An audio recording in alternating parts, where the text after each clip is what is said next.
Hello and good morning from Universal. So I am at Universal today. I'm going to be going to both Wizarding Worlds in Islands of Adventure and Universal Studios Florida because they have some new wands. They have new interactive wands. So I'm starting over in the original Wizarding World back in Hogsmeade, but first I do want to get some breakfast, which I'll be getting, I think, in Seuss Landing. So the park just opened for the day. The park opened at 9 o'clock. And it's already getting pretty busy. So I'm heading over to Seuss Landing because I would like to go to Green Eggs and Ham to get some breakfast, Okay, so I'm heading over to Seuss Landing to go to Green Eggs and Ham to get some breakfast, but first I stopped off at Cinnabon to get some breakfast accessories right over here. So I got a mocha latte chill, and then I got some Bon Bites. I thought about going to Starbucks, but I decided to go to Cinnabon to get a coffee, and then these little cinnamon bites, they sound delicious, and I hope that they'll go well and complement to my Green Eggs and Ham that I'm going to get over at Green Eggs and Ham. Alright, so I put in my order, and I was very tempted to get the Who Hash, which is corned beef, onions, white cheese sauce, scallions, and tater tots in a Who Hash can, but I decided to go and get the Green Eggs and Ham tots, which are green eggs, diced ham, white cheese sauce over tater tots. Alright, so I got my food, and I'm going to go all the way back over here to eat it. Look at all of this. This is so exciting. Alright, so I found my seats just way over here in the corner, and look how delicious this looks for a breakfast. I've already had a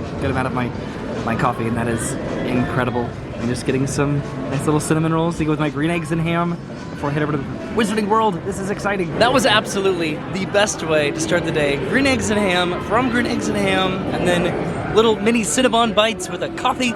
Oh, that was good. So I don't know quite yet, but depending on what the wait time is for VelociCoaster, once I finish up over in Hogsmeade, I may go get into the single rider for it. I don't know yet. Although I think I want to hop onto the Hogwarts Express to take that over to the Wizarding World over at Universal Studios, probably to see the wand selection over there.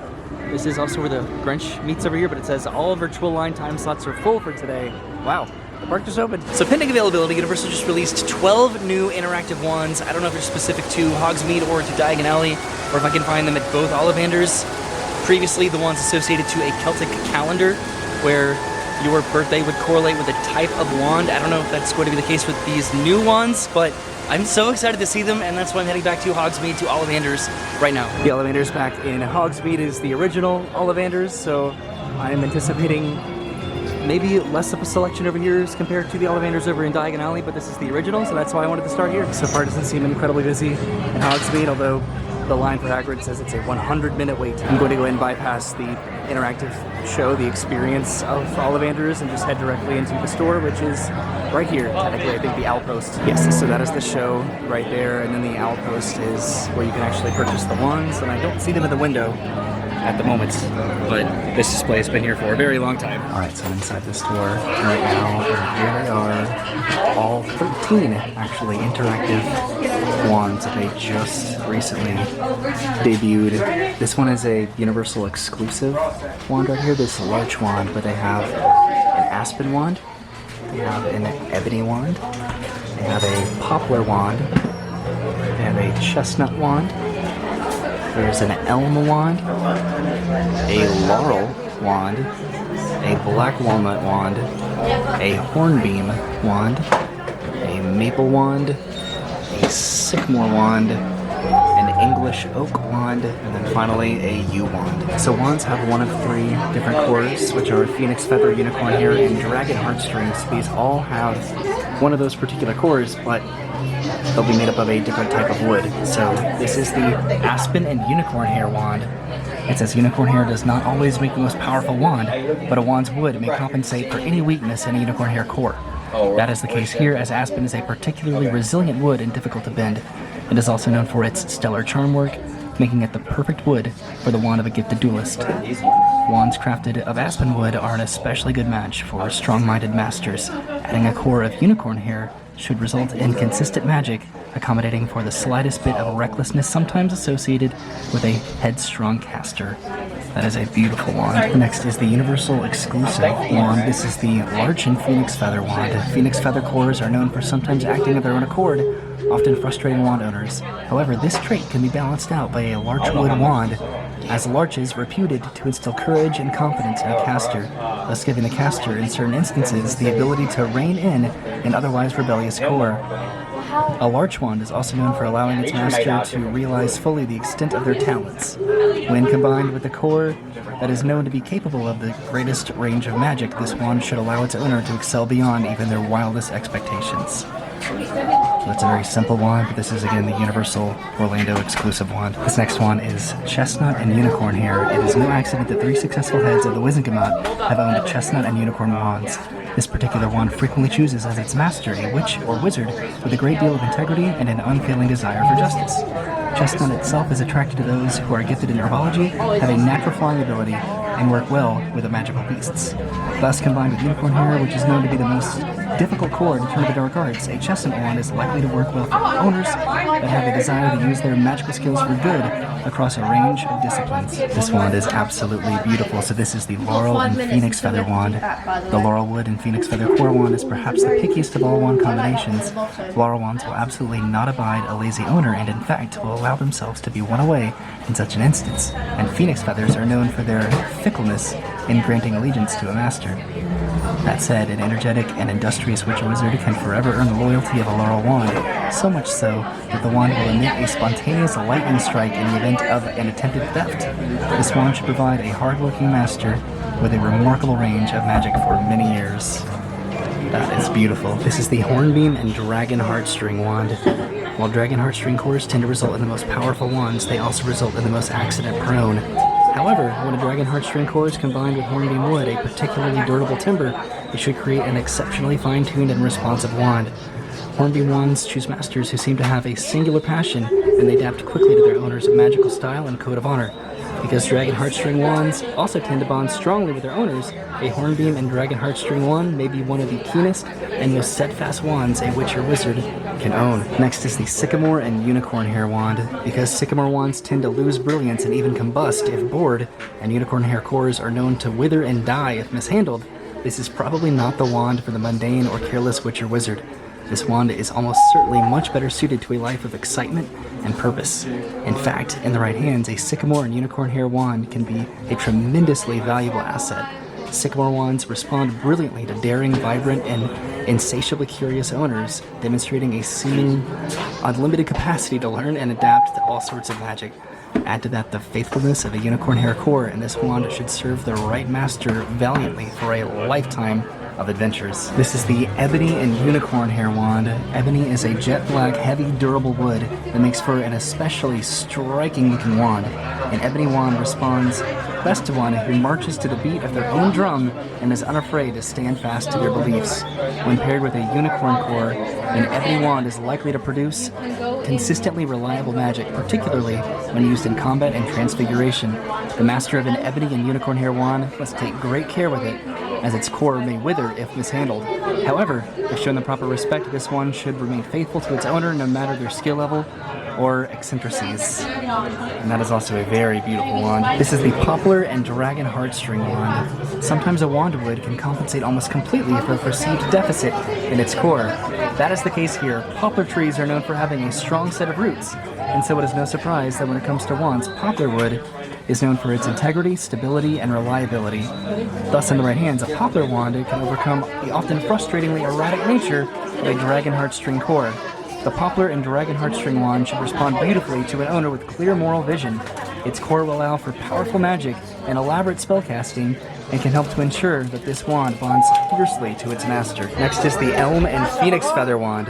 The elm has always been associated with excellence. Elm wands in particular result in the fewest accidents while casting and seem to protect against foolish errors. These qualities are tremendously helpful when dealing with a Phoenix Feather core, as it will sometimes act of its own accord. The Elm and Phoenix Feather wand is probably not for the tentative or faint-hearted witch or wizard. In general, elm wands choose those with poise, magical agility, and an innate sense of composure. Elm wand combined with the pickiness of a Phoenix Feather core is likely to result in a sophisticated wand with an allegiance that is hard-won but well worth the effort. In the right hands, this wand surely could be used for highly complex magic. This is the Black Walnut and Dragon Heartstring wand. The combination of black walnut wood with dragon heartstring results in an astonishingly perceptive wand. A wand with a dragon heartstring at its core tends to learn more rapidly than other wands, and a wand of black walnut is quick to sense inner conflict in its owner. Thus, if this wand's owner lies to themselves or to others, the wand's performance could instantly suffer to such a degree that it should, frankly, be matched with a new owner as soon as possible. This wand is best suited to a master who is true to themselves regardless of what others may think. Such a witch or wizard will undoubtedly do great things with this wand. That's pretty cool. This is the maple and unicorn hair wand. Maple wands do not like to stay home. They prefer owners who are innate explorers. In fact, a maple wand paired with an unambitious witch or wizard will actually feel the weight of inertia, and its magic will suffer accordingly. Because a unicorn hair core is prone to a sort of melancholy when mishandled in any way, this wood-core combination can result in a bit of a high-maintenance wand. However, if the owner of a maple and unicorn hair wand is driven to achieve greatness and embraces adventure, the wand itself will quite literally shine. Such an owner should also find that this wand's core provides them with reliable and steady magic, unhindered by frustrating glitches that may plague others. Next is the English Oak and Phoenix Feather Wand. A wand of English Oak chooses a faithful and courageous master who is often wildly intuitive. Happily, an owner's intuitive nature can often anticipate the Phoenix Feather's tendency to act of its own accord, thus compensating for one of this core's more frustrating traits. Once the allegiance of an English Oak and Phoenix Feather Wand has been won, its owner will be hard-pressed to find a more loyal friend. This wand's master is likely then to find they are able to engage in a remarkable range of magic, including especially the magic permeating the natural world. And finally, the very last wand to showcase here in Ollivanders in Hogsmeade is the Yew and Dragon Heartstring wand. The combination of Yew and Dragon Heartstring can result in an extraordinarily powerful wand. Yew itself is extremely flexible yet strong, and Dragon Heartstring cores are known to result in potent wands with the capacity to cast dazzling spells. The Yew wand will never choose an unexceptional or faint-hearted owner. In fact, the master of a Yew wand is typically highly skilled and frankly a bit of a maverick.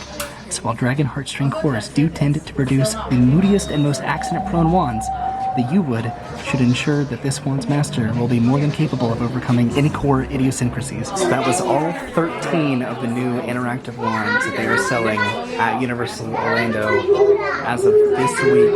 I love all of these so much. It's very challenging to try to pick a favorite amongst all of these. They are phasing out the Celtic calendar wands allegedly, so these will be the replacements for those wands, which they don't have any in here. And Ollivanders, at least in Hogsmeade, they might over in Diagon Alley, which is where I'm heading next. Alright, so somehow I spent about an hour inside of Ollivanders just going through all of those wands, and now I'm thirsty, so I'm heading over to the Hogs Head to get a beer. I think that I'm going to get the 3-layered beer that a lot of people consider the Deathly Hallows beer, and that is exactly what I ended up getting. This is my Strongbow Guinness and Hogs Head 3-layered beer, and I was going to go back over to the Hogwarts Express, but I am going to go over to the VelociCoaster because I checked online and that wait time is really nice right now. The single rider line should be open. When I checked on the app, it was only a 20-minute wait for VelociCoaster, so if the single rider is open, that should be a walk-on. I'm not sure if I'm going to be able to bring my beer in line with me, or if I have to finish it before I get in line, or if I can even put it in my locker. I don't think so. I think they're too small. So we're still posting a 20-minute wait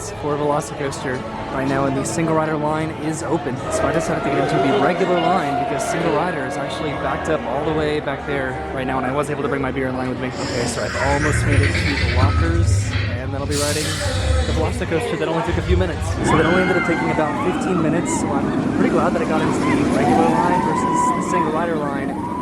That was so much fun. Okay, so I'm heading back over into Hogsmeade to take the Hogwarts Express over to Diagon Alley. And here I am back over in Hogsmeade so we can take the Hogwarts Express over to Diagon Alley so I can just experience Ollivanders over there, just see what the wand situation is there. It's only a 10-minute wait. I'm interested if they're still selling the classic interactive wands or if they've actually been completely phased out. That's a little bit sad. Okay, I can see the Hogwarts Express right there, but I have to go down this long zigzaggy queue to go underneath the station and then back upstairs. Yeah, it seems like it will probably be just a 10-minute waits. I think, just alleging by the line. Okay, so we entered the station, the Hogwarts Express has arrived, and they should just be a pretty quick trip over to Universal, to King's Cross Station. Over there, I just pretty much walked up in this group immediately. And hello from King's Cross Station in Universal Studios. That did not take very long whatsoever. So I am going to Ollivanders, and depending on the stock that they have, if they do have the original interactive wands, if they are actually being phased out, I might get one. I don't know, but I also want to get several of the new interactive wands. I'm not sure. They're kind of expensive though. They have Christmas trees and Christmas presents here in the Diagon Alley or I guess the King's Cross station. That is one aspect that I did not really disclose over in Hogsmeade, are the prices of the wands. All right, so I'm heading out of King's Cross, and then I have to go outside to go back inside Diagon Alley around the corner, which I'm anticipating the Ollivanders over here being a little bit busier than the one over in Hogsmeade, even though that one is a lot smaller. This one is definitely more popular, I think, just due to the selections that they have. Of course, Diagon Alley has all of the usual Christmas decorations and garlands and wreaths. But I'm heading inside right here. I do want to see if they have a general display of the new wands that they have. It's right inside the door. They have all of the new wands that they have. They actually have several displays of them. It's a little bit dark. There it is. These are all of the new wands that they are carrying. There it is, finally in focus. It's really dark in here. So unsurprisingly, it is pretty busy in Ollivanders. So they do still have original interactive wands, and I think it's pretty much condensed to this small little area right here. By the way, these are the wand cores that they have: the dragon heartstrings, the phoenix feathers, and then the unicorn hairs, which I think those are very cool. I don't think I've ever noticed those before. And then they do have a limited edition collectible wand that is absolutely incredibly beautiful, but very expensive. So they no longer have non-interactive wands, so they only carry interactive wands at this point, and the majority of them are going to be character interactive wands, and then all of the new wands, which is this entire half of the store over here. So this is the back of the store, where they have all of the various wands on display here, and all that I've already read off individually by opening each particular wand, and showcasing which wood, and then which wand core that they all have. So these are $63 for an interactive wand. Alright, so I think I've pretty much seen everything that I wanted to see inside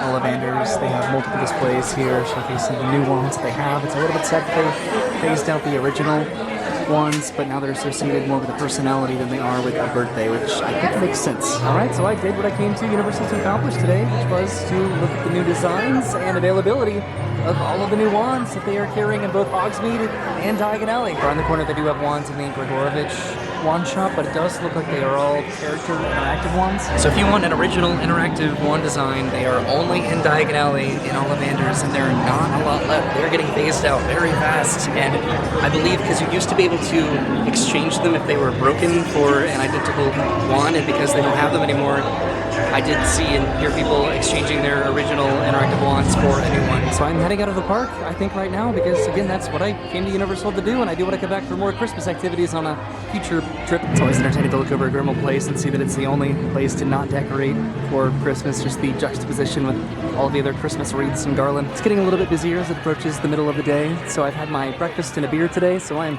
satisfied and happy. Brendan and I still need to make a trip out to Universal to see the Universal Holiday Parade, as well as the Christmas overlays of the various entertainments, and then maybe the nighttime lights at Hogwarts Castle and Grinchmas. But that'll have to be at some point in the future, and then we also need to have some snacks and drinks, hopefully, that they have here at the various food booths for Christmas at Universal. It is going to get very busy very quickly as it gets further into December, which is really the only deficit, but Christmas at the theme parks, I think they're worth the crowds. Hopefully it gets a little bit cooler, though, because it is pretty hot right now, and I elected to wear a sweatshirt, which might not have been the best idea. As of right now, though, this is not too bad in terms of a crowd level at Universal.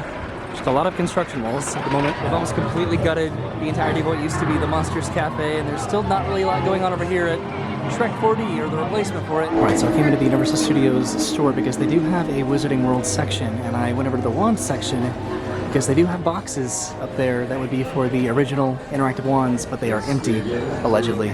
So they are only selling the character interactive wands here, so I presume that would apply to both the Universal Studios store as well as the trading company over in Islands of Adventure. So they would only have the new interactive wands and then the old interactive wands in Diagon Alley, I think. Alright, so I'm heading out of Universal Studios. That was a pretty quick trip, but I just wanted to see what they had over in Diagon Alley and Ollivanders. It was a lot busier, surprisingly, because the other store in Hogsmeade is a lot smaller. So thank you for coming with me to Universal to see the technically 12 plus the Universal Orlando exclusive ones. So the 13 new interactive ones that they are selling in Ollivanders, both in Hogsmeade and Diagon Alley. They are $63. I think that they're worth the price. They are incredibly cool, and the fact that they are based off of a particular wand core, be it the unicorn hair or phoenix feather or dragon heartstring, plus the type of wood, makes it a little bit more accurate to the book. So I really do enjoy that. I'm going to miss the interactive wands that they've sold for the entire past decade, but the ones that they are selling now They are super cool. I love them so much. I would love to get one of them, and the fact that they're based off of a personality versus the Celtic calendar, I think that's pretty cool. So that was my trip to Universal today, and then having some breakfast and just sort of enjoying both Islands of Adventure and Universal Studios. I appreciate you hanging out with me today. I'll see you soon. Have a great day. Thanks for watching, and goodbye.